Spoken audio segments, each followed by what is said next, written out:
একদিন গ্রামে একটা অদ্ভুত ছেলের জন্ম হয়, কারণ জন্ম হওয়ার সময় তার হাতে 6টা আঙ্গুল ছিল।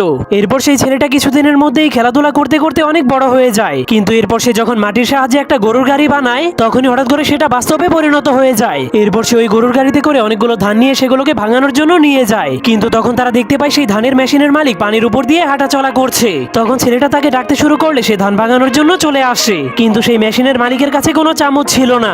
এজন্য সে ওই আজব ছেলেটার মাথাটাকে খুলে তার মাথাটাকে চামচের মতো ব্যবহার করতে শুরু করে দেয়। এরপর ছেলেটা যখন তার কাজ শেষ করে বাড়িতে চলে যাচ্ছিল, তখনই রাস্তায় অনেকগুলো মেয়ে তাকে দেখে হাসতে শুরু করে দেয়। তখন ছেলেটা তাদেরকে হাসার কারণ জিজ্ঞেস করলে মেয়েরা তাদেরকে বলে, মনে হয় তুমি তোমার মাথাটাকে তোমার নানির বাসায় ভুলে এসেছো। তখন ছেলেটা বুঝতে পারে সে তার মাথাটাকে সেই ধান ভাঙানোর মেশিনের কাছে ফেলে এসেছে। এই জন্য সে জলদি করে সেখানে গিয়ে আবারও তার মাথাটাকে লাগিয়ে চলে আসে, কিন্তু তবুও সেই মেয়েগুলো তাকে দেখে হাসতে শুরু করে দেয়। তখন ছেলেটা জিজ্ঞেস করে, এবার তোমরা কেন হাসছো? তখন মেয়েগুলো তাকে বলে, তোমার নাকটা তোমার মাথার পিছনে চলে গেছে। এই জন্য ছেলেটা তার মাথাটাকে ঘুরিয়ে নাকটাকে সঠিক জায়গায় নিয়ে যায়। এরপরের দিন ছেলেটা গাছে উঠে দেখতে পায় একটা চিল ছোট ছোট পাখিদেরকে শিকার করছে। তখন ছেলেটাকে দেখার পর সবগুলো পাখি নিজের জীবন বাঁচানোর জন্য সেই ছেলেটার জামার মধ্যে ঢুকে যায়। তখন ছেলেটা এতগুলো পাখিকে ধরতে পেরে অনেক খুশি হয়ে যায়, কিন্তু তখনই হঠাৎ করে সবগুলো পাখি ছেলেটাকে নিয়ে আকাশে উঠতে শুরু করে দেয়। কিন্তু হঠাৎ করে সবগুলো পাখি তার জামার ভিতর থেকে বের হয়ে যাওয়ার কারণে সে নদীতে পড়ে যায়।